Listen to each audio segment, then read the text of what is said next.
Hello, my name is Mark Wolgan, an orthopedic surgeon with Orthopaedic Associates. I put together this little video to help outline some exercises that you can do on your own without expensive equipment and that can help strengthen the core of your body to help with your low back pain problem.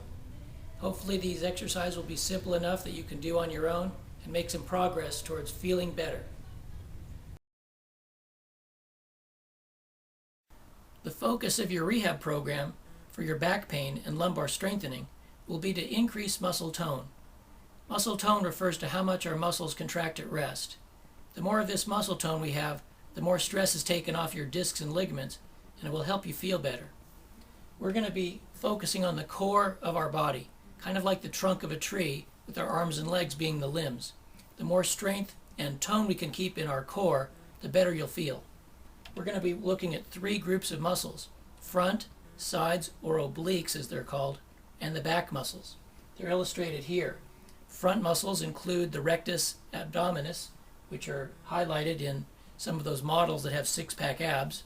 Then there are side muscles called obliques, which are also illustrated here, and these are very important for postural control. And then back muscles. We're going to be working on these different groups in this video.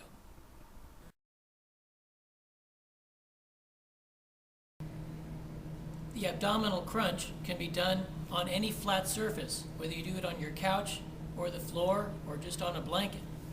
What you do is you lay down with your knees bent and your head down. You can put your hands behind your head, and basically if you just lift up your head and count to 1, you'll feel your belly tighten up. Go back down and relax and repeat. You want to do this as many times as you can until you feel it getting tired here. Now you can get the muscles on the side called the obliques if you lift up one shoulder more than the other. So if I want to get this oblique, I'm going to lift up the other shoulder. Same thing with the other side. So if you go back and forth, you're going to get the muscles on the side. These exercises are not causing me to move my back, and they shouldn't make any worsening of the back pain. You want to do them as much as you can until you feel a burning there.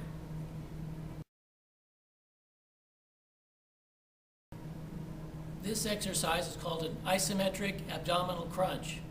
It's done like an abdominal crunch, but you're moving even less. Let me show you. You take a pillow, you lay down with your knees bent, you bend up the pillow,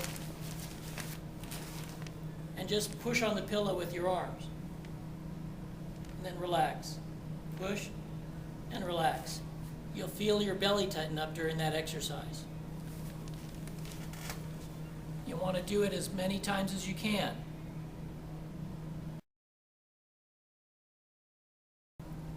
The pelvic tilt is done in a similar fashion by laying down, and the small of your back usually has a hollow area.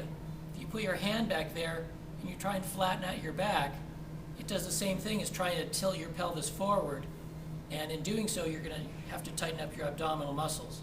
Let me demonstrate. So you stay in position with your knees bent. You could feel the small of your back. If you push the back down against the bed, you'll feel your belly tightening up. You'll also feel that your pelvis is tilting for that maneuver. Again, do it as many times as you can until the point where you feel somewhat tired. This next exercise, which is called the plank, looks hard, but it really isn't that hard. In fact, there's ways to do it easier if it seems like it might be a bit of a challenge. But like a plank or a piece of wood, you're going to make your body straight, and by doing so, you're going to strengthen your abdominal muscles, and I'll show you a way to also strengthen the muscles on the side. So the way you do it, you lay on the floor, and you're up on your elbows. So then what you do, first you could come up on your knees, and just by getting your hips off the ground, your belly has to be tight to get you up to this position. But the real way this exercise is done is by getting up on your toes. So you can hold this position and you'll feel your belly tighten up. It might seem easy, but if you do it for 10 seconds, 20 or 30 seconds, you'll start to feel the tightness. Now, that gets the front muscles. But if we alternate being on one arm, one elbow, and then the other, we can get the side or oblique muscles. So you come up into the plank position, and then if you turn over to one side, you'll feel the muscles on that oblique side be tightened. And same thing, we could do it the other way, and I'm doing the muscles that are on that side. Again, you hold this as long as you can, and you'll feel the tightness, and that will help you strengthen your core muscles. This exercise, called bridging, is one that will help your back muscles. When you do it, you'll feel your back tighten up. It's done in a similar way to the front muscles, but instead, we're forming a bridge with our body. So basically, you just lift up your butt. To get your butt off the ground, if you hold this, you'll feel your back muscles tightening up. With this exercise, I'm not moving my back, but you'll feel those muscles tighten up. And again, you just hold it and relax, and then you can go up and hold it again. If you count to 10 and it's too easy, count to 30, but you'll feel it after a while. This exercise, which focuses on the lower back muscles but also helps the upper back muscles, is called the Superman or the Quadriped. Whichever name you choose, it's pretty simple to do. You get on all fours, and first you start by lifting up an arm and holding it. You'll feel some upper back muscles. Then you can try lifting up a leg and holding it. You'll feel the lower back and buttock muscles. And then you could do an opposite arm and leg, like that. And at first it'll seem like it's not that hard, but if you hold it for a while, you'll feel those muscles start to be tired.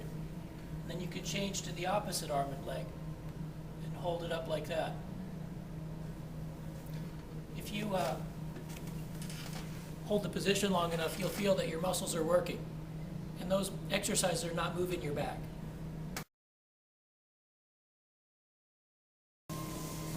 Another issue which is very important is generalized conditioning.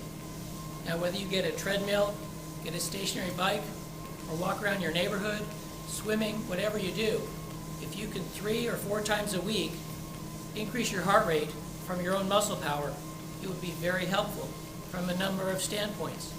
Cardiac and respiratory would be better. If you're a diabetic, your metabolism would be better. You would lose weight. If you're a female at risk of osteoporosis, it will decrease your risk of bone loss, and it will help with generalized conditioning and help your back as well. I'm a big advocate of exercise, and I think it would be very important as part of your rehab program. So get out there and walk.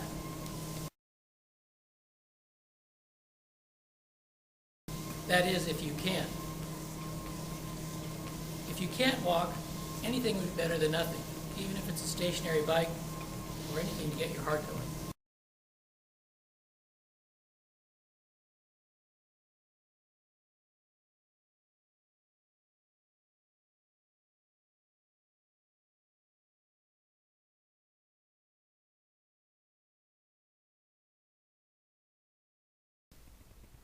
My hope is that from this video you learn some exercises that you can do on your own.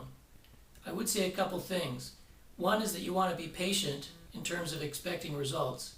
Even if you do these exercises directed or under the care of a therapist, it will still take at least several weeks before you see some changes in terms of weight loss and general conditioning. The other is that we're always here if you have any questions or think you're worsening, and absolutely if you get loss of control of bowel or bladder, or if you get weakness in an extremity, you need to be checked sooner. Otherwise, I think if you get to work and do these exercises, there's a very good chance you could avoid operative treatment and feel better. Please don't forget to call us if you have any other questions. Thanks for listening.